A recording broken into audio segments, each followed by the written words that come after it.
Next हम बात करते हैं, दो टर्म्स हैं, कॉर्पोराइजेशन और डीम्यूचुअलाइजेशन। कॉर्पोराइजेशन एंड डीम्यूचुअलाइजेशन। कॉर्पोराइजेशन का मतलब है succession of a recognised stock exchange by another stock exchange, यानी एक स्टॉक एक्सचेंज दूसरे स्टॉक एक्सचेंज को सक्सीड कर लेती है, उसको मतलब अपने अंडर ले लेती है एक तरीके से। किस लिए? For the purpose of assisting, regulating and controlling the business of buying, selling and dealing in securities. कि उसका जो बिजनेस है, यानी कि एक रिकॉग्नाइज स्टॉक एक्सचेंज जो सोसाइटी रजिस्ट्रेशन एक्ट 1860 में ऑलरेडी रजिस्टर्ड है, उसको दूसरी स्टॉक एक्सचेंज क्या कर लेती है, सक्सेशन में ले लेती है, अपने अंडर ले लेती है। किस लिए? आगे फर्दर उसके बिजनेस को जो बाइंग, सेलिंग और सिक्योरिटीज़ के उसको बढ़ाने के लिए, देखने के लिए। दूसरा वर्ड होता है डीम्यूचुअलाइजेशन।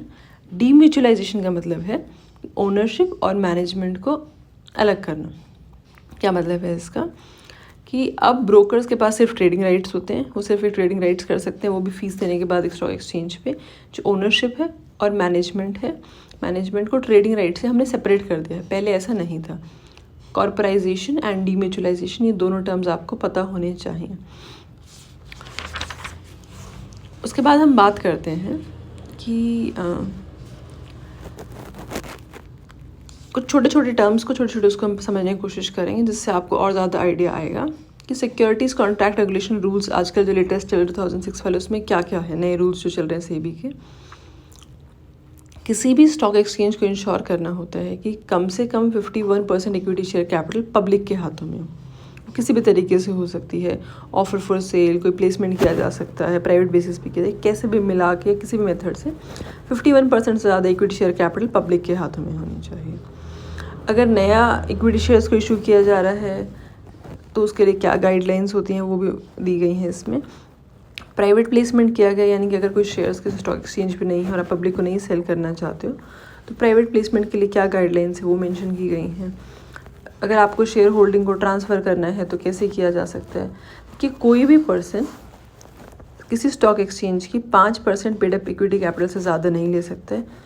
अगर लेना चाहते हैं तो उसके लिए फिट और प्रॉपर पर्सन होना चाहिए, यानी कि कोई बहुत अच्छी रेपुटेशन है, बहुत फाइनेंशियली साउंड है, तो कर सकते हैं। जनरल रूल क्या है कि कोई एक सिंगल पर्सन ना एक्वायर कर सकता है ना होल्ड कर सकता है 5% से ज़्यादा paid up equity share capital किसी भी रिकॉग्नाइज स्टॉक एक्सचेंज की।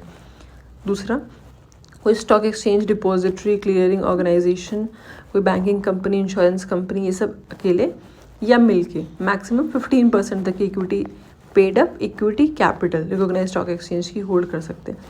इंडिया से बाहर के सारे लोग मैक्सिमम 49%, यानी कि टोटल शेयर होल्डिंग जो है, कंबाइंड शेयर होल्डिंग है ऑफ पर्सन्स आउटसाइड इंडिया, 49% से ज़्यादा नहीं होनी चाहिए। ठीक है। एक वर्ड होता है डीमटेरियलाइजेशन, वो आपको पता ही है कि क्या होता है, हमने पहले भी पढ़ा है कॉर्पोरेट लॉ में। डीमटेरियलाइजेशन, जो पहले सब फिजिकल फॉर्म में होता था, वो अब ऑनलाइन हो चुका है। वो सिस्टम हमारा सारा ही, चाहे शेयर ट्रांसफ़र हो, चाहे कोई भी फंक्शंस, वो सब ऑनलाइन हो चुका है। कि स्टॉक एक्सचेंज को रूल्स रेगुलेशन फॉलो करने होते हैं, रेगुलेशंस के अगेंस्ट कोई भी शेयर ट्रांसफ़र, बाय, परचेज नहीं होना चाहिए। Continuously 51% equity share capital Indian public के हाथ में होनी चाहिए। अब हम बात करते हैं कि अगर किसी इन्वेस्टर को स्टॉक एक्सचेंज में डील करना है, बाय या सेल करना है, तो कैसे कर सकते हैं। देखिए, इन्वेस्टर्स डायरेक्टली ट्रांजैक्ट नहीं कर सकते, डायरेक्टली वो खरीद बेच नहीं सकते।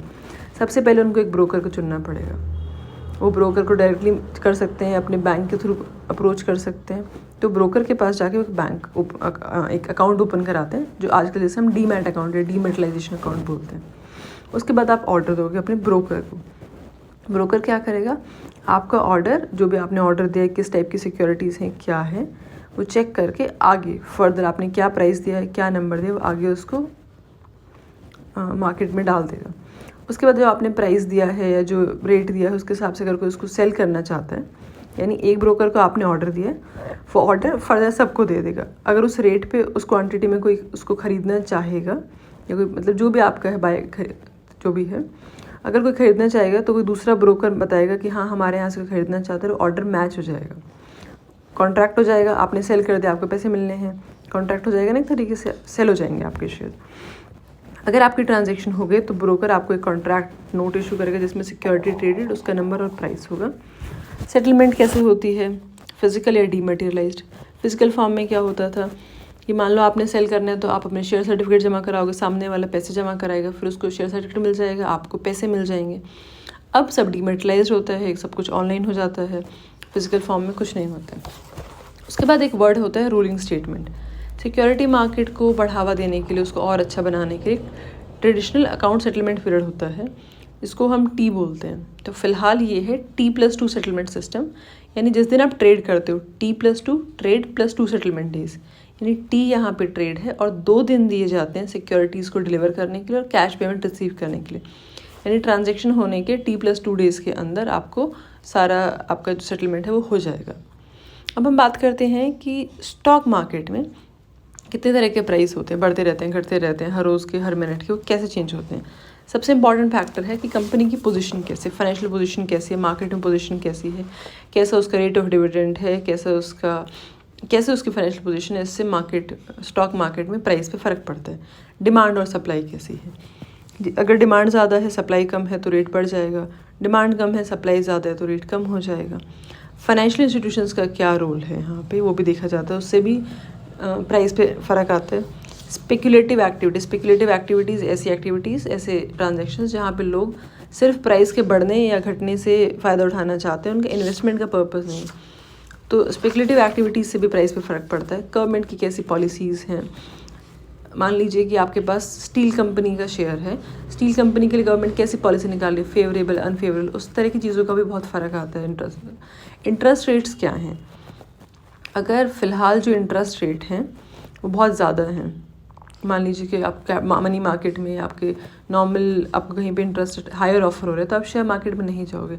अगर नॉर्मल इंटरेस्ट कम है तो इससे सारा पैसे का फ्लो कैपिटल मार्केट की साइड आ जाता है। ट्रेड साइकिल कैसी, अलग अलग साइकिल्स होती हैं।